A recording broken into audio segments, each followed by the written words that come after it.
पाकिस्तान के लिए इस बार कर डालो ट्रांसमिशन में एक दफ़ा फिर खुशामदीद नाज़रीन। गुफ्तगू आप सुन रहे हैं, जो इंडस्ट्री के लोग हैं ज़ाहिर है वो जो टैक्स नेट के हवाले से उनकी अपनी कुछ रिजर्वेशंस हैं। मिफ्ता इस्माइल साहब की कमेंट आपने सुने, शबरदीदी साहब, अमार साहब, इसके अलावा जो इंडस्ट्री के रिप्रेजेंटेटिव्स हैं। शबर साहब, पहले प्रॉपर्टी पे अगर बात कर लें, मिफ्ता इस्माइल साहब की तो राय के फ़ौरन ही होगा, जो होगा ये बाद में नहीं हो सकता है। टैक्स नेट में इनको आना चाहिए, इनके जो बायर्स हैं उनको आना चाहिए ज़रा, ये बिल्डर्स के अलावा। और ये फिर कौन पाबंद करे? क्या बिल्डर पाबंद करेगा कि जी आपको ये प्रोजेक्ट ही है, या फिर जो लैंड के हवाले से कि फाइलें घूमती रहती हैं बजाय इसके कि एक्चुअल ट्रांसफ़र हो रही हो? क्या किस तरह की इसकी पहले थोड़ा सा हम इसको समझ जाएं। मैं अतीक बीर की साहब की बात नहीं कर रहा। अतीक बीर का सेक्टर और जो खोकर साहब का सेक्टर है, इसके अंदर बहुत बड़ी अमाउंट में हर साल एक अनटैक्स मनी आ जाता है। एग्रीकल्चर में भी और प्रॉपर्टी में। दुकानदार की बात कर लूँ, मैं जरूरी नहीं कि हर एक में 4-5 करोड़ रुपए वो आउट ऑफ बुक्स कमा लेता है। अब 4-5 करोड़ रुपए आउट ऑफ बुक्स कमाएगा तो वो जाता है उन सिमसम के पास। ये आपस में रिश्तेदार हैं। जब तक वो सही नहीं होगा ये सही नहीं होंगे, ये सही नहीं होगा वो सही नहीं होगा। ये बात अगर हमें समझ आ जाए ना तो हम पाकिस्तान को समझ सकते हैं। वो कभी काम नहीं कर सकता जब तक इनका सेक्टर में से ये पैसा आता रहेगा। इस सेक्टर में से हर छोटा मोटा दुकानदार भी मर गिर के भी, मैं जरूरी नहीं, मैं एवरेज में कह रहा हूँ, 5-6 करोड़ रुपए आउट ऑफ बुक्स कमाता है। अब वो क्या करे उसके पास सबसे आसान छोटे दुकानदार के लिए, छोटे कारोबारी के लिए ये होता है कि रियल एस्टेट बाय कर ले, प्लॉट बाय कर लिया, फ्लैट बाय कर लिया, ये पार्किंग लॉट है। मैं बिल्कुल आम आदमी की बात कर रहा हूँ, ये पार्किंग लॉट है। तो जब तक ये बाजार से पैसा निकलता रहेगा वो आगे वाला पैसे को यूज करता रहेगा। ये आपस में विशेष सर्कल है। इस विशेष सर्कल को तोड़ना है आपने। ये विशेष सर्कल नहीं टूटेगा तो आप कुछ भी कर लें, कुछ नहीं होगा। एग्रीकल्चर पे भी अप्लाई होता है फिर? नहीं, एग्रीकल्चर तो पैसा आएगा तो इनके पास एग्रीकल्चर भी वही चीज है ना। एग्रीकल्चर भी वही टैक्स चीज है कि जहां से पैसा आ रहा है अब वो कहां पार्क करेगा उसको, ठीक है ना। अब वो पार्क करेगा, जाके उसको प्लॉट लेगा, प्लॉट के बाद इसके पास जो दुकानदार है खास तौर पर, उसके पास उसका रिकॉर्ड नहीं है, टैक्स नहीं दिया उसने, तो वो जाके प्रॉपर्टी लेगा 20 लाख की, दिखाएगा 10 लाख की, और 10 लाख रुपए का डिफरेंशियल उसके पास आता रहेगा। ये एक बुनियादी एक इशू है। तो अगर आप ये समझते हैं कि आप रियल एस्टेट के मैटर को हल कर लेंगे without concentrating the availability of untaxed money in Pakistan, तो आप गलती कर रहे हैं। वो कुछ और प्रॉपर्टी में किसी और तरीके से काम करेगा। ये मेरा ज़ाती बिलीव है कि जब दूसरा मसला जो रिटेल ट्रेड का है वो ये है, रिटेल की मसला ये है कि इनके पास ये बेसिकली इनके 3-4 मसाइल और हैं जो हम कभी सामने नहीं लाते। मैं इनकी बात नहीं कर रहा। यही दुकानें तारिक रोड पर स्मगल सामान बेच रही होती हैं, यही दुकानें अफगान ट्रेजर का सामान बेच रही होती हैं, यही दुकानें वो सामान बेच रही होती हैं जो रिकॉर्ड में नहीं आया, टायर ट्यूब सब कुछ बेच रही होती है। तो ये बेचारे कहाँ से रिकॉर्ड देंगे? सोचो तो सही। ये मसला बार बार हाईलाइट कर चुके, तो इसका हल क्या है कि जी अगर ये अपनी सोच ही बता सकते हैं कि स्मगल लेके आए तो बेचने की रसीद कहाँ से देंगे? मैं ये कह रहा हूँ ना, ये हाईलाइट नहीं, ये रियल इशू है। इसमें ये कभी टैक्स शबर पर इजाजत दें। देखें, ये दुकानों के ऊपर आके और छापे मारना और टायर पकड़ना इससे कुछ नहीं होता। ये नहीं करना चाहिए। आपने जो चीज़ रोकनी है बॉर्डर पे रोक ले। एक मरतबा पाकिस्तान की टेरिटरी में आ गया तो अगर ये लिबर्टी पे लाहौर में बिक रहा है या तारिक रोड कराची में बिक रहा है, फिर आप दुकान वालों को हरास नहीं करें। इसलिए मैं कह रहा हूँ कि एक फिक्स टैक्स कर लें, आप 3-4 हज़ार रुपये लेकर जान छोड़ लें। चलिए मैं आता हूँ, मैं बारी चलता हूँ। अच्छा, जो रियल एस्टेट का मसला है ना, इस पर 2 चीज़ें हैं और वो मेरी बात वो भाई एग्री करेंगे। एक होता है बिल्डर एंड डेवलपर, और एक होता है एक बिल्डर डेवलपर का टैक्सेशन है, और एक प्रॉपर्टी की बाइंग एंड सेलिंग का टैक्सेशन है। 2 अलग अलग चीजें हैं। बिल्कुल ठीक। बिल्डर एंड डेवलपर को मैं जो कंसेशन चाहिए मैं देने को तैयार हूं। वो कहता है मैंने टैक्स नहीं देना, मैं कहूँगा 10 साल नहीं दो, क्योंकि वो एक वैल्यू जनरेशन कर रहा है, वो एक उसकी जनरेशन वैल्यू हो रही है। और जो प्लॉटों की डीलिंग कर रहा है या प्रॉपर्टी बाइंग एंड सेलिंग कर रहा है, उसको मैं किसी किस्म की कंसेशन देने के लिए तैयार नहीं हूँ। ठीक है, तो पहले तो ये डिसाइड करें कि बिल्डर एंड डेवलपर कौन है और प्रॉपर्टी की डीलिंग कौन कर रहा है। बिल्डर एंड डेवलपर जो है, अच्छा अब क्या है कि बिल्डर एंड डेवलपर प्रॉपर्टी को डील भी करता है, तो वो दोनों चीज़ें मिक्सर हो जाती हैं। As far as the builder and developer का प्रॉफिट कंसर्न है, उसका भी एक बहुत बड़ा इशू ये है कि अगर मैं बिल्डिंग बना रहा हूँ तो मेरी सारी इनपुट की मेरे पास रसीद ही नहीं है। मेरे पास मजदूर की रसीद कहाँ से आएगी, मेरे पास सीमेंट की रसीद नहीं होती, मेरे पास सरिये की रसीद नहीं होती, तो मैं अपना अकाउंट्स कैसे दिखाऊंगा? वो जो अमार कह रहे हैं ऑनलाइन पे करें, मैं उसकी बात मैं कह रहा हूं उनका सॉल्यूशन मैं बता रहा हूं कि आप पेमेंट ऑनलाइन करें। वो लेकर आ रहा है दिहाड़ी पे 100 मजदूर, उनसे रसीद लेगा, वो कहाँ से लाएगा, बताए ना मुझे। मोबाइल के जरिए ऑनलाइन कहाँ से लाएगा रसीद? जो 500 मजदूर हायर कर रहे हो कहाँ से? आप बताएं क्या? नहीं, मैं उस पर आता हूँ बात। मैं ये कह रहा हूँ ये सारी चीज़ें बिल्डर एंड डेवलपर और लैंड की और प्रॉपर्टी डीलिंग, ये दो अलग अलग चीज़ें हैं। और जब हमने 10D बनाया था हमने उस पर हमने बिल्डर एंड डेवलपर को अलग रखा था और लैंड की डीलिंग को अलग रखा था। मिफ्ता साहब की बात में बिल्कुल 100% एग्री करता हूँ कि DC वैल्यू और FBR वैल्यू ख़त्म होनी चाहिए, पहली बात। मगर जो अगर कोई ट्रांजैक्शन 20 करोड़ से ज़्यादा की है, ठीक है, 20 करोड़ से ज़्यादा या 10 करोड़ ज़्यादा की रखें, उसमें आप एक वैल्यूएशन सर्टिफिकेट ऐड कर दें बाय वैल्यू और state bank of Pakistan. State bank के वेटेड वैल्यूअर है, वो डिसाइड कर दें, आप ट्रांजेक्शन करें। मगर ये नहीं हो सकता कि DC वैल्यू के ऊपर मैं पैसे वाइट कर लूँ। This is totally unpredictable. Secondly, Miftah साहब की बिल्कुल बात सही है कि गवर्नमेंट के पास राइट टू बाय होना चाहिए। अगर वो गवर्नमेंट डिक्लेयर करती है कि ये प्राइस सही नहीं है, हम जो कि गालिबन इंडिया में है, इंडिया में है राइट टू बाय, ठीक है, उसको इंडिया ने थोड़ा और अमेंड किया, उसको इंडिया ने और अमेंड किया है, वो आप लेकर आए लॉ में, और ये DC वैल्यू और FC वैल्यू को ख़त्म करें, ठीक है। और प्लॉट की ट्रेडिंग और बिल्डर डेवलपर को अलग अलग करें। तो मैं ये चीज़ सबसे पे लेकर आऊँगा। अतीक मिर साहब, चलिए एक सेकंड में इनकी बात कर दूँ। मैं इनकी बात ये कह रहा हूँ, ये इनका जो मसला है सर वो ये है कि इनके पास अगर ये इनका मसला भी, तो साहब एक बात कर रहे हैं फिक्स टैक्स की, मगर मुझे इसको किसी और तरीके से देखना है। अल्टीमेटली मुझे इनको सेल टैक्स में लाना है, और मेरे हिसाब से इस वक्त ये 3 टियर के, there are 3 tier of the retailers और होलसेलर। द टियर 1 तो ऑलरेडी कंपैरेटिवली बेहतर है, वो POS वगैरह में चले गए। मैं ये मुफ्ता साहब की बात से बिल्कुल एग्री करता हूँ, जो टियर 3 है उनको फिक्स टैक्स करें।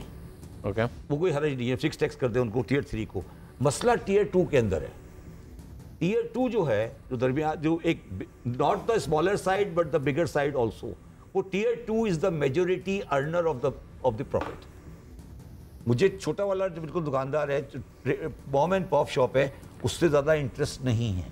मगर जो दरमियान में टियर 2 है, जो कि ज्वेलर्स हैं, जो बोरी बाज़ार में बैठे हैं, जो बोतोदास में बैठे हैं, ये टियर 2 के बंदे हैं, ठीक है। वो टियर 2 इस वक्त एक्चुअली मालिकों के लिए पैसे कमा के आगे दे रहे होते हैं।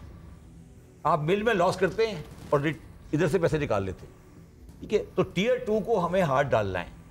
अब प्रॉब्लम ये होती है कि टियर 2 को जब मैं हाथ डालने जाता हूँ ना, अतीक साहब टियर 3 को लेके जुलूस निकाल देते हैं कि अब उस टियर 3 वाला जो है बेचारा, उसको तो मैं बात ही नहीं करता, उसका तो मैं बात ही करना चाहता। वो तो बेचारा छोटा आदमी, उसे चलने दे, टियर 3 वाले को उसे चलने दे जैसे चल रहा है। आप टियर 1 और टियर 2 को हैंडल करें 5 साल तक। और मिफ्ता साहब की इस पे ये राय है कि ये जुलूस से और हड़तालों से कोई फर्क पड़ता नहीं है, अगर हुकूमत की विल हो तो ये हड़ताल नहीं, मेरा सवाल ये नहीं होता क्या है, जो टियर 2 और टियर 1 और टियर 2 वाले हैं, वो टियर 3 को इस्तेमाल करके पूरी स्कीम की ऐसी किसी फेर देते हैं। आप समझे होता क्या है? वो होता यही है ना कि पॉलिटिकल प्रेशर 3 टियर वाले डाल देते हैं ना। मैं इसमें थोड़ा सा एक गोश्त वाला है, सॉरी इजाजत चले आप बात कर लें। गोश्त वाला है, सब्जी वाला है, दूध वाला है, वो आके खड़ा हो जाता है सामने, छोटी छोटी दुकानें वाला खड़ा हो जाता है, मरियम नवाज साहब को फैक्स करता है कि कारोबार रुक गया, वो रोक देते हैं। उसको छोड़ दे, किसी इंडिविजुअल पे बात ना करें। मेरी गुजारिश ये है कि देखें, पहले तो आप यूनिवर्सल टैक्स लगा दें। और मैं सीरियसली, मतलब मुझे नहीं समझ में आ रही कि पाकिस्तान में अगर 30-35 लाख दुकानें हैं तो हम सब पे सेल टैक्स जमा कर सकेंगे, बहुत मुश्किल हो जाएगा। जो खुद बात की इन्होंने कि भाई इंडस्ट्री और जो कमर्शियल के कॉन्ट्रैक्ट्स हैं उसमें भी सिर्फ 2 लाख लोग ही भरते हैं। तो ये हर दुकान के ऊपर, छोटी बड़ी दुकान के ऊपर सेल्स टैक्स लागू करना मेरे ख्याल से गलत है। आप मैन्युफैक्चरिंग स्टेज पे सेल टैक्स ले लें, और ले लेते हैं बहुत सारी चीज़ों का सेल्स टैक्स आप रिटेल के प्राइस पे, वो आप कर लें। वो इनको भी पता है कि ये कर चुके हैं, ये खुद भी कर चुके हैं। दुकानों के ऊपर मैं नहीं समझता कि सेल टैक्स जाना चाहिए। मैं सीरियसली सोच रहा हूँ कि देखें, पाकिस्तान में अगर आपको टैक्स लेना है तो सिंप्लीफाई करें। जहाँ जहाँ आप फिक्स्ड या कैपेसिटी टैक्स ले सकते हैं, वहाँ वहाँ आप फिक्स्ड और कैपेसिटी टैक्स लें। टियर 1, टियर 2, टियर 3 इसको कर लें। जो इन्होंने मेरी जो सोच थी वो ये थी कि पहले 4,000 रुपये सब पे लगा दो, 3,000 रुपये सब पे लगा दो, उसके बाद फिर आप सोने वालों को अलग कर लें, कार डीलर्स को अलग कर लें, जो एक्सपेंसिव डिज़ाइनर कपड़े बेचते हैं या कपड़े बेचते हैं उनको अलग कर लें, और उनसे आप अलग अलग फ़िक्स टैक्स लगा दें। लेकिन फ़िक्स टैक्स लगाएं। देखें, ये हिसाब करना जो है ना सेल टैक्स का, कि सारे मैन्युफैक्चरर से, अगर आप एक दुकानदार है उसके पास 150 मैन्युफैक्चरर्स के साम पड़ा हुआ है, उसके वो बिल्स जमा करे, वो जो सेल टैक्स का जो सेलमैन देने जा रहा है वो मैट्रिक पास नहीं होता जो सेलमैन उनको बेचने जा रहा है, ये बिल जमा करे फिर ये सेल टैक्स में जमा करे, ये आसान नहीं होता है और ये बहुत ज़्यादा कम्बरसम हो जाएगा और इसका इतना हमको बिज़नेस के ऊपर बोझ नहीं डालना चाहिए। जहाँ जहाँ आप फिक्स टैक्स कर सकते हैं आप कर लें। आप 9% ऑफ GDP पे आपको 12 पे जाना है, मतलब टैक्स टू GDP, मैं नॉन टैक्स रेवेन्यू की बात नहीं कर रहा हूँ। ये इन चीज़ों से हो सकता है आसानी से। Why are you putting so much burden on these people? Why? So try and reduce the burden. आप कोशिश कम से कम करें। सिर्फ एक ये कि मैं बाकी तो तमाम हजरात से एग्री करता हूँ, समसम साहब से जो एक माजरत के साथ डिसएग्री करता हूँ कि ये इसमें आपको वक्त नहीं लेना चाहिए। लैंड की वैल्यू जो है ना, एक मरतबा आप लैंड की वैल्यू ठीक कर देंगे ना, बहुत सारा पाकिस्तान ठीक होना शुरू हो जाएगा। ऐसा मैं और रियल इस्टेट के ऊपर देंगे, अगर एक डेवलपर है और वो रियल इस्टेट करता है, पैसे कमाता है तो उसके ऊपर इनकम टैक्स भर रहा है, उस पर आप एग्जाम्पशंस ना दें, उससे आप इनकम टैक्स ले लें। बड़े बड़े रियल इस्टेट डेवलपर्स होते हैं। अतीक भाई साहब, एक तो ये कि जो भी कारोबार कर रहा है छोटी मार्केट में बड़ी मार्केट में, वो पैसे कमा रहा है इसीलिए कर रहा है, और वो कह रहे हैं कि एक तो टीयर्स में की बात शबरजी साहब कह रहे हैं, मगर वो फिक्स टैक्स की बात कर रहे हैं कि कम से कम एक फिक्स टैक्स तो हो, बड़ी छोटी दुकान, फिर बाद में डिफ्रेंशिएट कर लें कौन बड़े बड़े कारोबार हैं जो बहुत ज़्यादा कमा रहे हैं, बड़े डिज़ाइनर है, बड़े ज्वेलर्स। फिक्स टैक्स ट्रेडर्स का भी मुतालबा रहा है। फिक्स टैक्स की बात उस वक्त होती है जब दीगर सिस्टम में कोई ना कोई ऐसा कोई कज़िया आ जाता है जो ताजिर समझते हैं कि इसमें रिश्वत है, इसमें दुश्वारियाँ हैं। जिस तरह भी मिर्ज़ा साहब ने कहा कि वो तालीम नहीं है एक ख़ास तबके के पास, वो सेल्स टैक्स की रिटर्न के मामलात में वो नहीं उसकी फॉर्मेलिटीज़ को पूरा कर सकता। लेकिन बात यह कि हम सब ये चीज़ें बड़ी अच्छी बातें की सॉल्यूशंस के एतबार से, मिफ्ता साहब ने भी और शबर साहब ने भी, लेकिन जब ये लकीर के उस पार होते हैं तो ये चीज़ें इन लोगों ने तो ठीक कर दी है, उस वक्त क्यों नहीं की? इन्होंने कोशिश नहीं कर सके, प्रोटेस्ट तो किया।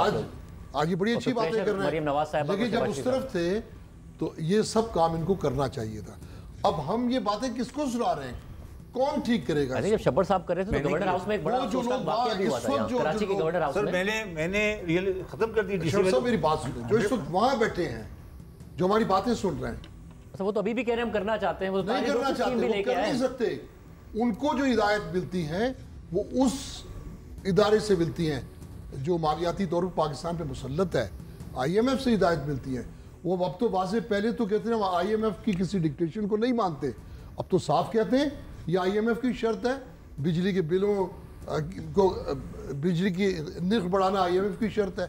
तो हमारी भी तो मजबूरियां देखें। हमें जो कर्ज देगा, अगर किसी बैंक से भी आप किसी बिजनेस के लिए कर्ज लेने जाएं, वो भी तो आपकी वायबिलिटी और फिजिबिलिटी देखता है। ये सारी बातें मैं समझता हूँ ये दो जो दिमाग यहाँ बैठे हैं ना, ये मैशत के बहुत बड़े मसाइल को हल कर सकते हैं, लेकिन हम एक ऐसे सर्कल में फंस गए हैं। देखिए इसके अलावा बजट है क्या? तो आप फिक्स टैक्स पर एग्री कर, देखिए नहीं मेरी पूरी बात नहीं कर रहे, पूरी बात सुनो। फिक्स टैक्स हम बिल्कुल एग्री करते हैं, और एक जो दूसरा बैठ के बात ने कहा कि डिजिटल पेमेंट की तरफ ज्यादा से ज्यादा जाएं ताकि डॉक्यूमेंट हो। देखिए आखिर पाकिस्तान का मुस्तकबिल टैक्सेशन का वो डॉक्यूमेंटेशन की तरफ है। आखिर यहाँ पर भी वैल्यू एडिड टैक्स की तर्ज पे यहाँ पर भी कारोबार होना है, लेकिन उसके लिए जो माहौल बनना है, जो हालात ने उस्तवार होना है, वो नहीं, ऐसे नहीं है। क्या हम बरतानिया जैसी मैशियत में हैं? क्या वहाँ जैसी ग्रोथ है, हमारी GDP है वहाँ जैसी? नहीं है। तो लिहाजा यहाँ 18% सेल्स टैक्स हर शख्स से लेना पॉसिबल नहीं है। देखिए आमने सामने दो बेकरीज हैं, एक 18% टैक्स लेता है अपनी अशिया पे, दूसरा नहीं लेता। लोग वो उस तरफ जाते हैं जहाँ टैक्स नहीं है। तो ये तखसीस भी तो मौजूद है। जिस तरह इन्होंने कहा एक स्मगल्ड आइटम है, इसका मतलब ये है ना कि जो आप स्मगल्ड आइटम पसंद नहीं करते, उसका खत्म किया जाए, जो नहीं दे रहा है उस पर टैक्स लगाया जाए। इसका हल ये है ना। देखिए लोगों की क़ुव्वत खरीद को भी तो देखना है, लोगों की इस्तात को भी तो देखना है। हर आदमी 18% टैक्स में अशिया नहीं खरीद सकता। वैसे मगर जो इस वक्त आया वो रेवेन्यू के पॉइंट ऑफ व्यू से मशवरा नहीं आया, वो यह है कि सबको डॉक्यूमेंट करना है, जिसमें फिर आगे जाके ये कहा गया कि जी फिर पासपोर्ट तक कैंसिल करने की बात आए, प्रॉपर्टी ना खरीद सकें, गाड़ियां ना खरीद सकें, यहाँ तक वो बात ठीक है। मैं इनकी बात के जो लोग सिस्टम में नहीं हैं, जो लोग फाइलर नहीं हैं, उनके लिए मुश्किलात पैदा करें, लेकिन जो फाइलर हैं उनको भी तो कुछ सहूलतें दें। आप कह रहे हैं कि फाइलर, वो जो फाइलर नहीं है, भी फाइलर बनाने के हक में है, इसके लिए इक़दाम करें कि इसके फवाइद क्या हैं। ठीक है, मैं अमार, आप जाहिर आपने सबका ओपिनियन सुना है, जो इंडस्ट्री है उसका भी, फिर जो पॉलिसी मेकिंग साइड पर है उनका भी, आपकी क्या राय है इस हवाले से? जो बात सारी हो रही है ना, सब यही कह रहे हैं कि जी तो हो ही नहीं सकता। कभी लिटरेसी का मसला है, कभी इसका मसला है, कभी उसका मसला है, कोई यूके नहीं है, फलाना नहीं, धमाका नहीं है। तो स्टार्ट होता है ना वो ना से हो रहा है कि ये पॉसिबल ही नहीं है, ठीक है। एग्री प्रोडक्टिविटी नहीं बढ़ सकती, डिजिटल पेमेंट्स नहीं हो सकती, रियल एस्टेट पर टैक्स नहीं लग सकता। सो स्टार्ट ना से ही हो रहा है और ना से कोई ट्रांजेक्शन थोड़ा सा भी आगे नहीं हुआ है, ठीक है। और ये पिछले पता नहीं कितने साल से होता जा रहा है, मेरी इतनी मन नहीं है, मगर सब देख रहे हैं कि काफ़ी लंबे अरसे से होता जा रहा है। छोटी सी बात है, मिफ्ता भाई इससे डिसएग्री करेंगे मेरी बात से, डिजिटाइजेशन की, मगर दुनिया के बेताशा ममालिक में हो चुका है, उन ममालिक में भी हो सकता है जिनके लिटरेसी रेट हमसे भी कम है, ठीक है। नाइजीरिया में लिटरली अगर आपने कहा आप बाइक पे हैं और आपको पेट्रोल चाहिए तो फ्यूल सब्सिडी वो जो है वो डिजिटल पेमेंट्स के थ्रू देते हैं, सही है ना। मतलब एक इक्वल लेवल ऑफ हो है। सेम इथियोपिया में भी यही हो रहा है, ठीक है। हमारे यहाँ सब्सिडी क्या कहते हैं कि जी डायरेक्ट जो OMC को दे देंगे और वो एक पूरा वो चलता है। यहाँ बात है कि जी आप डायरेक्ट सब्सिडी नहीं दे सकते, इंफ्रास्ट्रक्चर डिजिटल मौजूद है। बात ये है कि जी रिटेलर जो है वो एक्सेप्ट नहीं कर सकता। क्यों नहीं कर सकता? कुछ करते भी हैं, बेताशा रिटेलर एक्सेप्ट करते भी हैं, उसी लेवल के बहुत सारे नहीं करते। ठीक साहब ने बोला कि जी एक बेकरी ले रही है, एक बेकरी नहीं ले रही। जो नहीं ले रही उसको जाकर कोई बात तो करेगा ही, आप क्यों नहीं ले रहे, टैक्स क्यों नहीं फाइल कर रहे? सामने वाली बेकरी अगर दे रही है तो आप ये कह रहे हो बेसिकली आप एक इंसेंटिव स्ट्रक्चर हमने ये क्रिएट करा है कि जो लीगली बिजनेस कर रहा है कि वो ना करे वो बेहतर है। इसीलिए आपको बहुत सारे यहाँ पे फॉर्मल डिपार्टमेंट या जिसे कहते हैं ना रिटेल स्टोर्स की चेंज नज़र नहीं आएंगे, क्योंकि वो इनफॉर्मल से कम्पीट कर ही नहीं पाते और स्केल पे वो काम कर ही नहीं सकते। आप तो क्यों नहीं कर सकते? हम बेसिकली ये कह रहे हैं कि एज लॉन्ग एज आप इलीगल काम करते रहो, टैक्स नहीं दो, दिस इज़ फाइन। जैसे ही आप टैक्स में दोगे सडनली आप इतने अनकम्पेरेटिव हो जाओगे, एक्सपेंसिव हो जाओगे कि आपसे कोई लेगा ही नहीं चीज़। और एग्जैक्टली वही चीज़ हो रही है यहाँ पे। Same for real estate. Real estate में एक चीज़ होती है रीट के नाम से। पाकिस्तान में बहुत कम ऐसे प्रोजेक्ट हैं जो रीट के थ्रू आ सकते। क्यों नहीं आ रहे हैं? क्योंकि ऑब्वियसली वो एक base level legal requirement cover नहीं करते। स्टार्टिंग में हमने बात की प्रॉपर्टी टैक्स की, चलें आप सब छोड़ दें ना, बिल्डिंग को छोड़ दें, हम तो कंस्ट्रक्शन की बात ही नहीं कर रहे। सिग्निफिकेंट कैपिटल जो है वो ज़मीन के नीचे फंसा हुआ है अभी। शवर भाई ने बात करी कि एग्री से कोई आए, अनडॉक्यूमेंटेड इनकम आई, वो ज़मीन में चली गई। अब ज़मीन में वो चीज़ फंसी हुई है, घर में वो चीज़ फंसी हुई है, उसको हम अनयूटिलाइजेशन को टैक्स क्यों नहीं कर सकते? एक ज़माना था इस्लामाबाद एयरपोर्ट पर लैंड करें, इस्लामाबाद एयरपोर्ट से लेके अगर आप जिना एवेन्यू तक जाएँ, सिर्फ और सिर्फ आपको रियल स्टेट के बिलबोर्ड नज़र आ रहे थे, हाउसिंग स्कीम के बिलबोर्ड। उस किसी भी हाउसिंग स्कीम में काम नहीं हो रहा होता था, वो सिर्फ स्कीम होती थी। उस स्कीम से क्या होता था? वो फाइल ट्रेड हो रही थी। इसमें कोई अलाइड इंडस्ट्री भी डेवलप नहीं हो रही है। बहुत सारी स्टैंडर्ड स्कीम्स भी हैं जिनमें कभी काम भी नहीं हुआ, बेताशा स्कीमें मौजूद हैं। आप एक लिस्ट निकाल सकते हैं कि जी स्कीम बनी, उस पर काम नहीं है, लोगों को नुकसान हुआ, किसी ने पूछा? नहीं पूछा। तो वो एक फ़ाइल मौजूद है, वो एसेंशियली एक सिक्योरिटी बन जाती है, वो चीज़ जो कि ट्रेड हो रही है। उस पर जो इनकम है वो कहाँ पे काउंट हो रही है? तो क्या हम उसको कहीं पे टैक्स कर रहे हैं? उसको रिकग्नाइज करना चाहिए। उसका आर्ग्यूमेंट ये होगा कि जी वो तो उसको तो कुछ पता ही नहीं, पढ़ा लिखा ही नहीं, उसको टैक्स ही नहीं करते। हमारा हर चीज़ का आर्ग्यूमेंट ये है कि हम तो उसको टैक्स कर ही नहीं सकते, तो हम बॉदर क्यों करें? तो प्रॉपर्टी टैक्स जैसे है, आप सिर्फ एक एग्जांपल मैं शायद देता हूँ कि पुणे इंडिया में पुणे एक मिड टियर शहर है। पुणे की प्रॉपर्टी टैक्स की कलेक्शन पाकिस्तानी पंजाब से ज़्यादा है, सिर्फ एक शहर की। लिटरेसी लेवल्स, ओवरऑल इकोनॉमिक मोटा मोटा हिसाब एक जैसे ही हैं। वो कर सकते तो आप क्यों नहीं कर सकते? सेकंड हाउसेस पे दुनिया भर में टैक्सेस होते हैं कि अगर आपने लिया उस पर टैक्स होगा, यहाँ पे ऐसा कोई भी नहीं है। तो कैपिटल किसी के पास आ रहा है ना, वो जा रहा है रियल स्टेट में, वो जा रहा है प्रॉपर्टी में, अनप्रोडक्टिव उसमें जा रहा है। ठीक है, एक आर्ग्यूमेंट आ सकता है नहीं जी बहुत प्रोडक्टिव है, मगर that is not industrialisation. Savings investment rate हम देखते हैं पाकिस्तान का, आपने देखा होगा, हमें हर थोड़े दिन में खबर आती है कि investment to GDP ratio Pakistan को 12-13% पे चलता है। 50 साल के लोएस्ट पर है इस वक्त। 13 से ज़्यादा 14 चला जाता है, 15 चला जाता है, इससे ज़्यादा होता ही नहीं है कभी। वो क्यों नहीं होता? वो इसलिए नहीं होता क्योंकि इन्वेस्टमेंट रेट जो होता है वो सेविंग्स रेट पे डिपेंडेंट होता है कि आप सेव कितना करते हो, सेव आप सिस्टम में कितना सेव करते हो। किसी भी मुल्क को तरक्की अगर करनी है, उसने इन्वेस्टमेंट करनी है, मुल्क में फॉर्मल इन्वेस्टमेंट करनी है, प्रोडक्टिव सेक्टर में इन्वेस्टमेंट करनी है। कि कोई कारोबार है, कोई बिस्किट बनाए, कोई टॉफ़ी बनाए, वो उसको बाहर बेचे, कुछ भी बेचे, बिस्किट टॉफ़ी भी। आपने मना किया, वरना मैं सोच रहा था नहीं ले रहा। अमार ने बिस्किट और टॉफ़ी बोलते हुए आपकी तरफ देखा भी नहीं। नाम नहीं लिया मैंने। मैं सिर्फ ये जो बात कर रहे थे शाहजेब भाई कि कोकोमो कम कर दिए तो ये आप अब मार्केटिंग कर रहे हैं अपनी उसकी। मैंने कहा था आप पे शिकायत हो रही है कि आपने कम कर दी क्वांटिटी, अब आप मार्केटिंग करना शुरू हो गए। इश्तिहार चलाइएगा, ऐसे मार्केटिंग ना करें। मैं एक छोटी सी मिसाल दूं आपको। लेट्स से कि आपके पास 10 मिलियन रुपए आ गए, कोई बहुत बड़ा अमाउंट नहीं है, 10 मिलियन रुपए आ गए। आपके पास दो ऑप्शन है। 10 मिलियन से आप एक ज़मीन ले सकते हैं और उसको आप रख के भूल जाएं, कुछ भी नहीं करें, उस पर कंस्ट्रक्शन नहीं, कुछ भी नहीं हो रहा है, एक ज़मीन का टुकड़ा है। बेतहाशा खाली ज़मीन जो है पूरे मुल्क में, कराची में भी, इस्लामाबाद में भी, लाहौर में भी स्कीमें चल रही हैं। कभी कभार तो आपको टाइटल भी नहीं मिलता, उसका अल्लाह वसाए पे होती है। वो ज़मीन आप 1 करोड़ रुपए की ले लें, या आप ये करें कि 1 करोड़ रुपए का कोई छोटी स्मॉल इंडस्ट्री लगा लें एक्सपोर्ट की ना। आप ये कह दें कि जी मैं बास्केटबॉल बना के एक्सपोर्ट करूँगा, या मैं कोई भी छुरियाँ बना के एक्सपोर्ट करूँगा, छोटा सा काम करके एक्सपोर्ट करूँगा। जब आप ज़मीन लेके 1 करोड़ रुपए रखेंगे ना, उस पर आपका कोई टैक्स नहीं है। छोटा मोटा अगर कुछ होगा तो वो होगा। जैसे ही आप कुछ मैन्युफैक्चरिंग की बात करेंगे और फॉर्मलाइज करेंगे, 35 से 40% आपका कॉर्पोरेट टैक्स आ जाएगा। मुख्तलिफ किस्म के जो हैं आपने रजिस्ट्रेशन करनी होंगी, ये सारी चीज़ें करनी होंगी। तो हमने इंडस्ट्रियलाइजेशन को या प्रोडक्टिव एक्टिविटी को ऑलरेडी डिस्करेज कर दिया है कि यार क्यों कोई चीज़ बना रहे हो, क्यों प्रोड्यूस कर रहे हो जब तुम पैसे इस चीज़ में रख सकते हो अपने।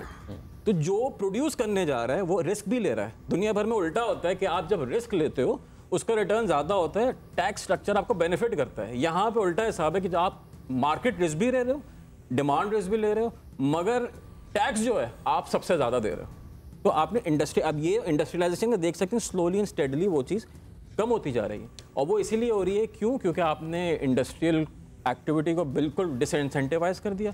वो कैपिटल जो है रियल स्टेट में ही फंसा हुआ है, वो कैपिटल आपका मुख्तलिफ किस्म के गुड्स में जो है वो बेसिकली पार्क्ड है, अब वो स्टैंडर्ड है। इधर अगर एक चीज़ मैं बोल दूं, ये अमार की बात एक टोटली एग्री करता हूं। देखें, इंडस्ट्री के ऊपर भी जो आपने टैक्स लगाया ना, उसमें भी ये होता है कि अगर एक कंपनी टैक्स दे रही है और एक कंपनी टैक्स नहीं दे रही, तो जो टैक्स देने वाली कंपनी है उसके सामने बहुत डिसइंसेंटिव होता है। आपने बेस्ट एग्जाम्पल देखा है सिगरेट के ऊपर, कि 2 कंपनियाँ सिगरेट के ऊपर टैक्स देती हैं और उनका मार्केट शेयर बतदरीज कम होता जा रहा है। लेकिन आपने 10-12 कंपनियां यहाँ पे हैं जो कि इतना कम टैक्स देती हैं या टैक्स नहीं देती कि वो जो मिनिमम टैक्स है सिगरेट के ऊपर उससे सस्ती सिगरेट बेच रही होती हैं।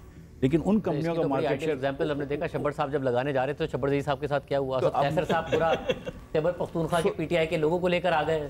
इमरान खान साहब भरपूर कैंपेन कर रहे थे कि सबसे पहले मैं ये जो गैर कानूनी सिगरेट माफिया है इसे तोड़ूंगा। बाद में सबसे ज़्यादा इंसेंटिवाइज किया शब्बर जी साहब को। हमने अब इसलिए मैं कहता हूँ कि देखें, ये जो बात की है, जैसे इस्लामाबाद के अंदर 2 बेकरियाँ एक्चुअली में F7 में मेरे घर के सामने तहजीब बेकरी है जो कि टैक्स में रजिस्टर्ड है, साथ वाली बेकरी नहीं है। इसलिए कह रहा हूँ कि मैं आप सबके ऊपर यूनिफॉर्म फिक्स टैक्स कर दें ताकि ये किस्सा ख़त्म हो जाए, प्राइस पे इम्पैक्ट ही नहीं होगा, और उसके बाद फिर आहिस्ते आहिस्ते आप उसको सेट कर लें। लेकिन सीरियसली पहले just do a fix tax, किसी को टैक्स नेट में लेकर आओ, उससे एक बड़ा फ़ायदा होता है। एक्चुअली सच्ची बात यह है कि जब मैंने मशवरा किया था तो दुकानदार बड़े खुश थे, और इसकी वजह ये थी कि मैंने कहा था कि जो इस दुकान से तुम्हारा इनकम टैक्स होगा और जो सेल टैक्स होगा वो सब तुम्हारा इसके अंदर आ गया 3000 में। तो आपको कागजात से बचना पड़ेगा, आपके इनकम टैक्स में वो पैसे भी हलाल हो जाते हैं, तो आप इज़्ज़त से रह सकते हैं किसी खौफ के बगैर। और अगर आप टैक्स रेट पाकिस्तान में वैसे ही कम कर दें तो I think you will see more people. जो IMF को भी अब मैं समझाता था और नहीं समझते वो लोग कि देखो, बिजनेस इंडिविजुअल जो है ना, वो उनके पास थोड़ा सा रूम होता है कि वो अपना इनकम कम दिखा सकें। जो नौकरी पेशा लोग हैं उनके पास ये रूम नहीं होता है, उनकी बेचारे के कटौती हो जाती है। तो थोड़ा सा टैक्स रेट्स को आपको कम करना होगा ताकि आप बिजनेस इंडिविजुअल्स को लेकर आएँ। लेकिन मैं बहुत उससे समझता हूँ कि फ़िक्स टैक्स आपको दुकानों के ऊपर होना चाहिए और एग्रीकल्चर के ऊपर भी, वफाक के अंदर आ जाना चाहिए, लेकिन फिक्स्ड होना। मैं खोकर साहब की तरफ जाने से पहले आपका जी सर, टैक्स लगाना बहुत बात है। मैं कहता हूँ सिर्फ एक काम कर ले मुफ्ती साहब, ये बता दें 22 लाख दुकानें हैं कहाँ? मुझे बता दें, नहीं आप मुझे बता दें, एड्रेस बता दो। एक सेकंड, नहीं मुझे ये बता दें, आज कोई गवर्नमेंट डिपार्टमेंट बता दे कि लियाकताबाद में कितनी दुकानें हैं, ये बैठे इनसे पूछ लें। आप हम बहुत बड़ी बातें कर रहे हैं। नहीं, एक मिनट, आप सवाल के मुझे समझ में नहीं आया, एक मिनट सवाल आपका समझ में नहीं पता ही नहीं है। नहीं, उनके पास दुकानों का मीटर है ना, बिजली की कंपनी कमर्शियल। मैं आपसे पूछ रहा हूँ, ये बैठे ना ताजिर इत्तेहाद वाले, देखिए इसमें सुन लो ना मेरी बात सुनो ना, मैं कुछ पूछ रहा हूँ। ये ताजिर इत्तेहाद वाले बैठे हैं, ये मुझे बता दें इस वक्त लियाकताबाद में कितनी दुकानें हैं?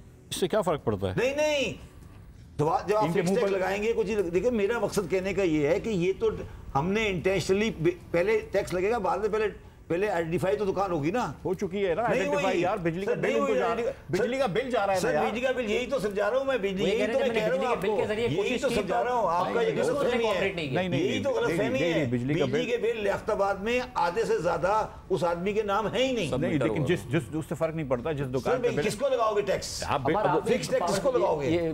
ये कंसेप्चुअली गलत बिल पे है लगा रहे हैं ना फिक्स टैक्स। सर। ये मुझे पता है, दुकान आइडेंटिफाई होगी तो लगाओगे ना यार। नहीं, इसमें बहुत सारे जगहों पे ये होता है, एक मार्केट है, उसका एक मीटर होता है, वो सब मीटर वो उसमें वेरिएंट होता है, सब नहीं, फिक्स रेट मैं पे पूछ रहा हूँ, ये चलते आपके साथ बैठे हैं ना, इनसे पूछ लें कि मोबाइल मार्केट में एक सदर में कितनी दुकानें हैं, पूछ लें, बता दें। अगर मैं इसका नाम नंबर बता नहीं है, दूंगा, बता दें कितनी दुकानें हैं। मुझे नहीं, ये बैठे हैं। दुकान का तो नंबर है नहीं ना, आप बता दें इस वक्त क्या कितनी मोबाइल की दुकान का मार्केट। नंबर है, नहीं, नंबर नहीं, नंबर मालिक का नहीं, नाम है, मैं नंबर नहीं, सर मैं नंबर नहीं, एक मिनट सबर भाई, एक मिनट मैं कुछ और ये कह रहा हूँ बड़ा यार। ये बड़ा नहीं आप एक दफा टैक्स मैं कुछ और कह रहा हूँ सर, मेरी सवाल कुछ और है।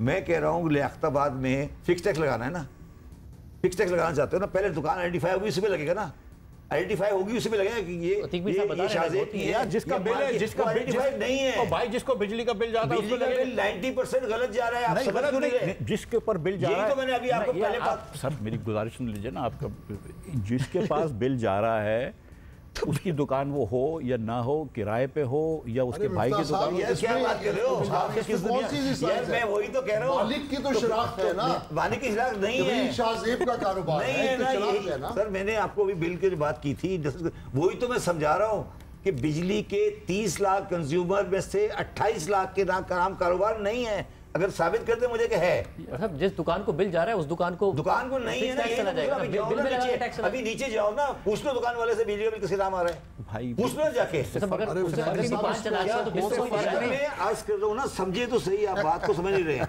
पाकिस्तान में बिजली का बिल का मीटर चेंज कराना एक अजाब होता है, मालिक 10 दफा चेंज होता है दुकान का।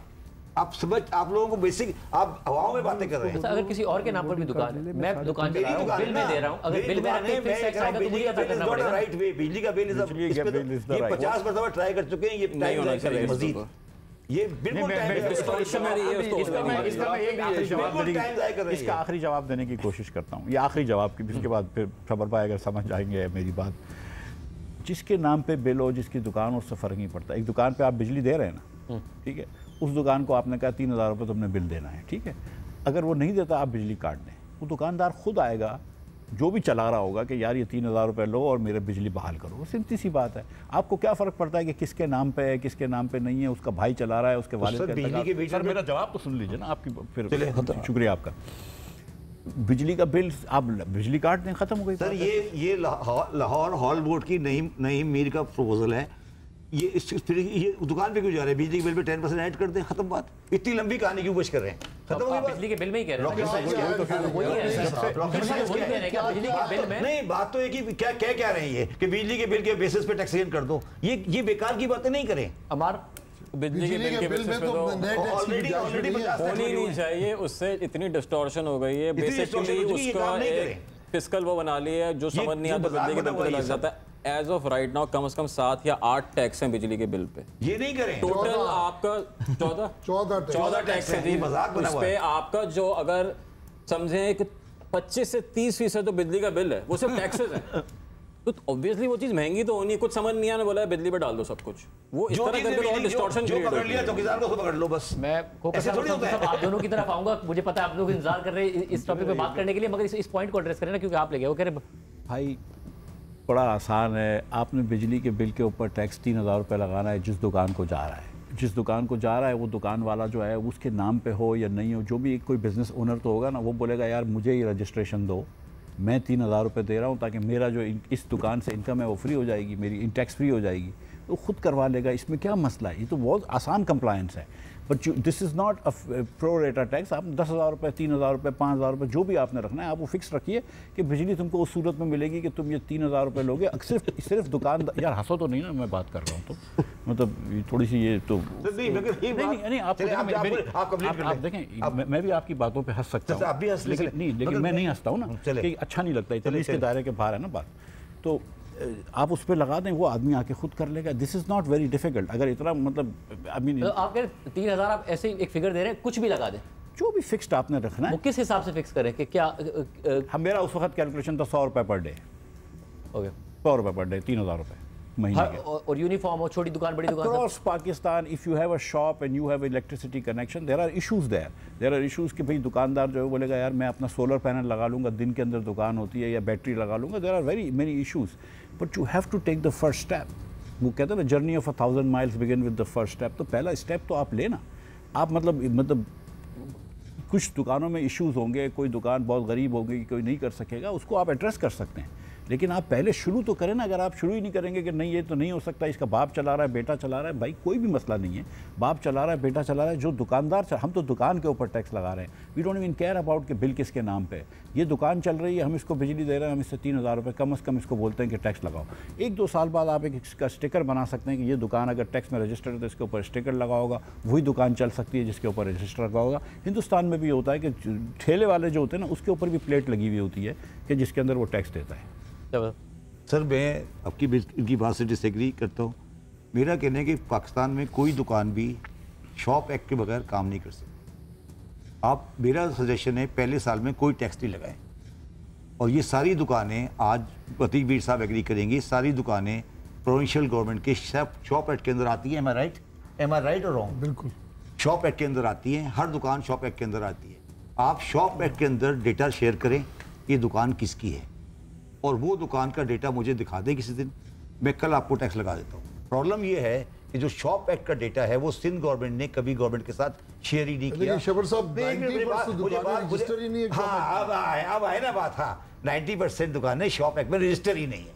तो आप सिंध के शॉप एक्ट को इम्प्लीमेंट कराएं, दुकानों को रजिस्टर कराएं, टैक्स को बाद में छोड़ दें. टैक्स तो मैं बाद में लगा लूंगा. टैक्स बिजली से बिल से ले लें, यहाँ से ले लें, वहाँ से ले लें. मैं ये कह रहा हूँ कि नहीं, सुन ले बात. आज पाकिस्तान में, सुन ले एक बात, एक पाकिस्तान में कानून है, गलत या सही कानून है शॉप एक्ट का, कि आप दुकान नहीं खोल सकते तो शॉप एक्ट नहीं हो. अतीक भाई भी मानेंगे कि कानून पर अमल होना चाहिए. सारी दुकानें शॉप एक्ट में ले आए. अगर अगले साल टैक्स नहीं आए, मेरा नाम बदल देना भाई. वो पूरा खेल कोई आसान हल बताएंगे. शुरू में आसान क्या मुश्किल है क्या? ये नहीं, क्या मुश्किल है? शॉप एक्ट में आए और फिर टैक्स नहीं, टैक्स तो मैं ले नहीं रहा आपसे. मैं तो कह रहा हूँ टैक्स तो मैं मांग ही नहीं रहा. मैं तो कह रहा हूँ शॉप एक्ट में आके रजिस्टर करा लें, टैक्स में आपसे 5 साल बाद ले लूंगा. मैं तो ये कह रहा हूँ. मैं आपको समझाने की बात, मैं गुजारिश ये कर रहा हूँ. अच्छा, फिर जो इफ्ताबाद कह रहे हैं, मैं कह रहा हूँ शॉप एक्ट में क्यों नहीं आते? नहीं, ये कानून का मतलब नहीं करेंगे, ये बैठे बराबर में. देखिए कोई भी टैक्सेशन है, नहीं टैक्स ने तो बात ही नहीं कर रहा. मैं टैक्स की बात ही नहीं कर रहा. इसको छोड़ें. अरे यार सुनो, मैं मिफ्ताह साहब की बात कर रहा हूं. आपकी बात, मेरी बात इब्तिदा में इबाम होता है. ये देखिए अभी एक सिस्टम को तो आगे लेके चलना है. इसे छोड़ देता. वो इबाम रफ्ता ठीक हो जाएगा. मैं पूछ रहा हूं, आप, मैंने आपसे कोई इब्तिदा तो करे, कोई आगाज तो हो. बता रहा हूं ना आपको, इब्तिदा. आप शॉप में रजिस्टर हो जाए, खत्म हुई बात. मैंने इस मामले में जो बात करनी थी खोकर साहब की तरफ जाने में. अब आपका फाइनल कमेंट इस वाली गुफ्तगू पे चाह रहा हूं, कैसे लेके आए रिटेलर्स को टैक्स में? कैसे लाए बताएं. देखें शॉप एक्ट तो शपर भाई, मतलब आप रजिस्ट्रेशन कैसे करेंगे सबकी? यार मैं ये तो पूछ रहा हूं. आज नहीं कर सकते. आप शॉप एक्ट बंद कर देना. देखिए वो दैट्स द होल पॉइंट ना. मगर टैक्स में कैसे? There is a middle ground. एक मिनट सर. शाहजेब, मैंने पूरी जिंदगी टैक्स पढ़ा है. दुनिया में कभी कोई शॉप रिटेल पे टैक्स नहीं हुआ जब तक बिजनेस लाइसेंस एक्ट या शॉप एक्ट नहीं होता. यार दुनिया में कोई ऐसा मुल्क नहीं है जहां पर शॉप एक्ट की कंप्लायंस के बगैर टैक्स नाफिज हो सकता है. ये जो बातें कर रहे हैं बिजली के बिल से ले लो, इससे ले लो, उससे, ये हम 50 साल से करते रहे. मैंने अपने ज़माने में कोई स्कीम राइज नहीं की थी और मैं इस स्कीमों के सख्त खिलाफ हूँ. ठीक है, मैं ये कहता हूँ कि कोई दुनिया का मुल्क दिखा दें जिसमें दुकान हो सकती है विदाउट लाइसेंस. वैसे मुझे कोई बोल, क्योंकि बहुत देर से इंतजार कर रहे हैं और शमशब साहब तो मुझे इस तरह देख रहे हैं कि इतनी देर में अपनी बिल्डिंग का एक फ्लोर बना देता. ये हो नहीं सकता कि आप अगर 92 से, जो मिफ्ताह साहब का आर्गुमेंट है कि अगर आप 92 से एग्रीकल्चर में हैं तो आप नुकसान ही किए जा रहे हैं, उसके बावजूद उगाए जा रहे हैं. तो कोई कमा रहे हैं तो मैं आपको अर्ज करूँ सर, है ये कि पाकिस्तान में जो हमें मार्केटिंग मैकेनिज्म दिया गया वो ठीक नहीं है. अभी मिफ्ताह इस्माइल साहब ने कहा कि जी इंटरनेशनल रेट कम है, गंदम का हमारा रेट ज़्यादा. बिल्कुल सही फरमाया इन्होंने. लेकिन अगर पिछले 10 साल देखें तो पिछले 10 साल इंटरनेशनल रेट बहुत ज़्यादा था, हमारा रेट कम था, इसलिए स्मगलिंग हो रही थी. अब आप ये देखें कि यहाँ पे क्या हो रहा है जी, एंड कंज्यूमर के साथ जो ज्यादती हो रही है. 2 साल पहले हमने गंदम बेची 2200 रुपये मन, एंड कंज्यूमर ने वो खरीदी 6000 रुपये मन. काश्तकार को 2201 रुपये रेट भी नहीं मिला. हमने 2 साल पहले चावल बेचा कोई 23, 24, 2500 रुपये मन मुंजी जो उसकी बेची वो चली गई 5500 रुपये पे. पिछली दफ़ा हमने बेची को 4000, 4500 पे, वो चली गई 9000 रुपये पे. अब इंटरनेशनल कमोडिटीज़ की रेट अब कम हो गए हैं जी हर जगह पे. गंदम का रेट भी कम हुआ है, राइस का भी कम हुआ है। इसी तरह मेज़, जब हमारी मेज़ आ रही थी तो रेट था 4200 रुपया मक्की का रेट, जब हमारी आ गई तो रेट 1500 रुपये पे आ गया। यानी कि काश्तकार, तमाम काश्तकारों को नुकसान हुआ इन 3 फसलों में, बहुत ज़्यादा कपास में। अच्छा, कॉटन कमीशन की रिपोर्ट के मुताबिक जो उसने प्राइम मिनिस्टर को, मैं उसमें मीटिंग में मौजूद था, मेरे ख्याल में उसमें शबर साहब भी मौजूद थे, उसने रिपोर्ट की काश्तकार को, पाकिस्तानी काश्तकार को कॉटन में हर साल 50 अरब रुपया कॉटन में इंटरनेशनल प्राइस से कम मिलता है। लेकिन अगर हमारे पास कास्ट ऑफ प्रोडक्शन में लेवल प्लेइंग फील्ड भी ना हो, हमारे पास मार्केटिंग मैकेनिज्म भी ना हो, हम एक चीज़ मंडी में लेके जाते हैं, 10 रुपये किलो बेच के आते हैं, थोड़ी देर बाद वही 30 रुपये 40 रुपये किलो बिक्री होती है रेडी के ऊपर। यानी कि एंड कंज्यूमर भी मारा गया और काश्तकार भी मारा गया। अब मैं आऊँगा जी बजट के ऊपर। इस वक्त हमारा इशू है जी, इस वक्त ना ज़राअत वेंटिलेटर पे है जी। मैं क्योंकि खसूसन जो गंदम का रेट काश्तकार को नहीं मिला, उसकी कॉस्ट ऑफ प्रोडक्शन भी पूरी नहीं हुई। गंदम के रकबे के ऊपर आपकी मेन 2 बड़ी फसलें हैं जी, दोनों एक्सपोर्ट होने वाली हैं, कपास और चावल। यानी कि इस साल आपका चावल जो एक्सपोर्ट हुआ है, $3 बिलियन का चावल एक्सपोर्ट हुआ है सर, और कॉटन भी तकरीबन 18 से 20 बिलियन डॉलर की होती है जी। अब 30% उसका कमी आ जाना, वजह क्या कि काश्तकार के पास पैसे नहीं है। अगर उसके पास पैसे होते, वो ज़मीन खाली न रखता, वो ज़रूर कपास काश्त करता, उसने काश्त नहीं की। अब काश्त करने के बाद अगला इशू क्या आएगा? अगला इशू ये आएगा कि वो इनपुट्स पूरे नहीं डालेगा। यानी कि DAP का रेट ज़्यादा है, यूरिया का रेट आप ले लें, यानी कि यूरिया इस वक्त होनी चाहिए 3500 रुपये से ऊपर यूरिया नहीं। दुनिया में रेट कम है यूरिया का, 11,000 रुपये रेट था, अब वो तकरीबन कराची पहुँच 4800 रुपये पे आ गई है। यानी कि उन्होंने अपने इनपुट्स के भी साथ साथ रेट कम किया, लेकिन यहाँ पे नहीं हुआ। यहाँ पे उसका रेट कर दिया 44-4500 रुपया, और मार्केट में वो मिलती है 5000 रुपये की। अब देखें ना, रियासत की रेट काश्तकार के ऊपर होती है कि पिछले साल जो उससे पिछले साल हमारे घरों से ज़बरदस्ती गंदम उठाई गई, हम नहीं रख सकते थे। ये चाहते हैं कि लैंड के हिसाब से टैक्स हो वो लिया जाए, लेकिन लैंड के अलावा उसके अलावा वो 2 सिस्टम दे देगा, इनकम टैक्स अलग, लैंड टैक्स अलग। ये नहीं चल सकता, दुनिया में कहीं भी नहीं है। उस सिस्टम को ठीक करने की ज़रूरत है। पहली चीज़ तो यह है कि हम अपनी ज़राअत को ठीक करें। अल्लाह तबारक व तआला ने हमें जो पाकिस्तान जो मुल्क दिया है, चारों मौसम है, मैदानी इलाका है कराची से लेकर पेशावर तक, दरिया यहाँ पे, समंदर यहाँ पे, पहाड़ यहाँ पे, चोलिस्तान यहाँ, रेगिस्तान, रोही, थर, हर चीज़ हमारे पास है, लेकिन एक विल नहीं है। हम ज़राअत में क्यों पीछे हैं? जब पाकिस्तान बना था तो पंजाब के 17 अजला हमारे हिस्से में है, 13 भारत के हिस्से में गए। आज वो 13 अजला 140 करोड़ की आबादी को फीड कर रहे हैं। हम हर चीज़ बाहर से इम्पोर्ट कर रहे हैं, हम गंदम तक बाहर से इम्पोर्ट कर रहे हैं। हमारे लिए बायसे शर्म है। यानी कि आज से 2-1.5 साल पहले हमने 24 खवातीन को आटे की लाइनों में शहीद करवाया। क्या हमें शर्म आई? वजह हमारी तरजीहात में सर कहीं भी ज़राअत नहीं है, कहीं भी एग्रीकल्चर नहीं है। रिसर्च का बजट हमारा एग्रीकल्चर की GDP का 0.18 है, उसको 2% होना चाहिए। पॉलिसी जब बनानी चाहिए, अब आप ये देखें, अब ये गैस का प्लांट बंद, खाद का प्लांट बंद हो गया, अब फलां प्लांट बंद हो गया। हमें 10 साल की पॉलिसी बनानी चाहिए, हमें कितनी गैस चाहिए, किस किस को देनी है। जिस मुल्क में यूरिया के 5 रेट हों सर, एक ही चीज़ के 5 रेट, वहाँ काश्तकार क्या करे? हर चीज़ उसको ब्लैक में मिले। जब उसकी फसल है तो हुकूमत हक समझ के ज़बरदस्ती उठा ले। मिनिमम सपोर्ट प्राइस का मतलब क्या होता है कि हुकूमत उस वक्त खरीद कर सकती है जब उससे नीचे प्राइस जा रही हो, उस पर ज़बरदस्ती नहीं उठा सकती। जी ठीक है, मार्केट को क्रैश ज़बरदस्ती नहीं उठा सकती। लेकिन जहाँ हमारे साथ क्या होता है, काश्तकार के साथ ज़बरदस्ती उठाते हैं। चादर और 4 दीवारी का तकद्दुस भी पामाल हुआ सर, ज़बरदस्ती पुलिस अंदर दाखिल हुई, एक नहीं सैकड़ों घरों में हुआ, AC तहसीलदार सारे दाखिल हुए। अब सर इस वक्त फूड सिक्योरिटी नंबर 1 पे है, बॉर्डर सिक्योरिटी नंबर 2 पे चली गई है।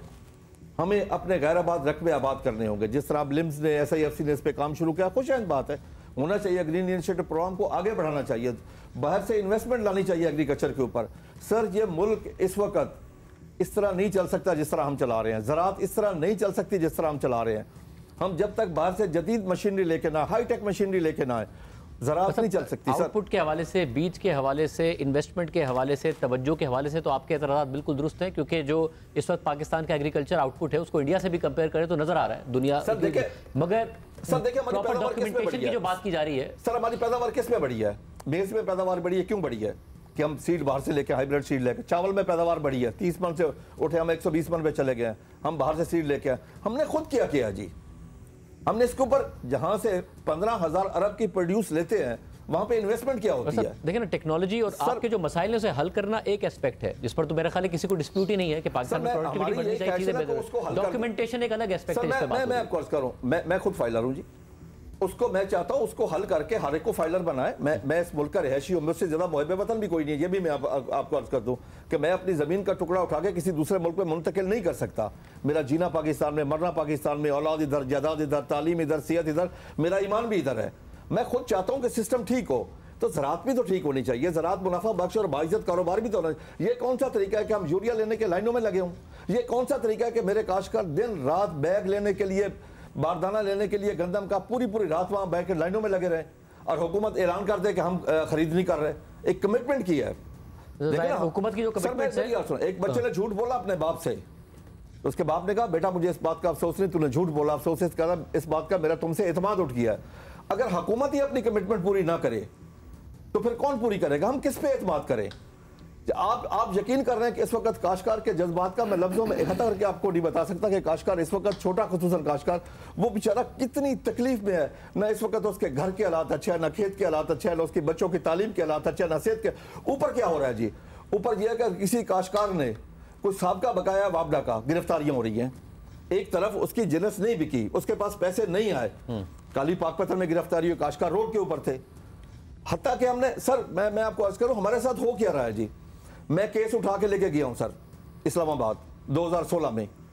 मैंने कहा जी हमारे ऊपर ओवर बिलेंगे कसूर में और पूरे पंजाब में, इसका सिर्फ फोरेंसिक ऑडिट करवा लिया जाए। तो सिर्फ कसूर ऑर्डर हो गया जी, प्राइम मिनिस्टर ने किया। सिर्फ कसूर के 4 अरब 30 करोड़ हमारा निकला, बंद कर दिया गया, उसके बाद नहीं किया गया। अब दोबारा फिर मैंने जिला कसूर को खुद जाके ऑडिट किया, हमने 2500 ट्यूबवेल का जाके दिया है मिनिस्ट्री को, वहां से टीम आई है, साबित हो गई, कोई कार्रवाई नहीं। होता क्या है जी? काश्तकार को उठाया अंदर कर दिया। यानी क्या काश्तकार पाकिस्तानी नहीं है? क्या काश्तकार इंसान नहीं है? क्या उसके कोई जज्बात नहीं है? इस वक्त काश्तकार इंतहाई परेशानी में है। और सर उसकी जो परेशानी है, मुझे एक चीज का खतरा नजर आ रहा है सर। मैं चाहता हूं कि हुकूमत उसको फौरी हल करे। अगले साल गंदम काश्त नहीं होनी, इंटरनेशनल रेट अब दोबारा अप होना, $70 एक हफ्ते में रेट बढ़ा है। अगर इस तरह रेट बढ़ता गया अगले साल क्या करेंगे? बाहर से इंपोर्ट करेंगे? डॉलर है आपके पास? जाहिर जो आप नुक्ते दे रहे हैं जो फार्मर्स के मसाइल के हवाले से, इस पर तो डिस्प्यूट नहीं है और पाकिस्तान के जो आदाद-ओ-शुमार है वो साबित करते हैं इस बात को। सर मेरी बात सुनो, क्या गंदम मैंने इंपोर्ट की थी? मैंने तो मना किया था, मैं मीटिंग्स में गया था, मैंने उस वक्त भी जाके प्रेस कॉन्फ्रेंस की अक्टूबर में कि खुदा के लिए इसको इंपोर्ट ना कीजिए, आपके पास सफिशिएंट स्टॉक मौजूद है और अगले साल ज्यादा कास्ट होने जा रही है। लेकिन उसके बावजूद इंपोर्ट की गई। क्या हुआ? उस पर कुछ भी नहीं हुआ। यानी कि मर कौन गया? तबाही किसकी हुई? उस काश्तकार की हुई। आप यकीन कर रहे हैं कि काश्तकार आज अपनी वीडियो बना के लगा रहे मक्की के पौधे के, खुदा के लिए तो मेरे साथ, मक्की को कहते हैं, मेरे साथ तुम गंदम वाला सलूक ना करना, मेरे साथ जो सलूक हुआ है ना। और समझ साहब, और मैं उम्मीद कर रहा हूं कि फोगर साहब के जो किसानों के हवाले से आप बात कर रहे हैं, जो प्रॉब्लम्स हैं, जो बीच के, टेक्नोलॉजी के, इसके अलावा जो इश्यूज हैं, महंगाई के, लाइनों में लगने के, ये हुकूमत की जिम्मेदारी है। सर एक चीज एक सवाल पूछे कि जो ये बेचते हैं अपनी प्रोडक्ट, वो बाजार में कितने की बिकती है? दरमियान वाला आड़ती किधर है? इस पर बार बार उठा चुके हैं जिसकी वजह से डॉक्यूमेंटेशन की बात होती है कि आड़ती ज्यादा फायदा। मैंने अभी ये बात की कि हमने 2 साल पहले गंदम बेची 2200 रुपए मन, एंड कंज्यूमर को वो गंदम मिली 6000 रुपए मन। ये तो पूछ रहा हूँ वो इनकम किधर है? यही तो है एरिया जहां पर डॉक्यूमेंटेशन। हम मंडी में एक चीज 10 रुपए किलो बेचते हैं, थोड़ी देर बाद वो बिक्री होती है। वही तो मसला मैं बार बार शादी के साथ उठाता हूँ कि आपने 2000 रुपए बेची, मुझे मिली 6000। दरमियान वाला बिजनेसमैन वो किधर है? उसको हाथ डालना है ना, वो क्यों नहीं हाथ डालते हैं? बताएं ना हमें। मैं हाथ डालेंगे ना इस चीज का, तो बताएं ना। एंड कंज्यूमर है जिसके लिए हम काम करते हैं। साहब आप भी रो रहे हो, कंज्यूमर भी रो रहा है। एक ब्रेक नाज़रीन प्रोग्राम में शामिल करते हैं, गुफ्तगू जारी रखें।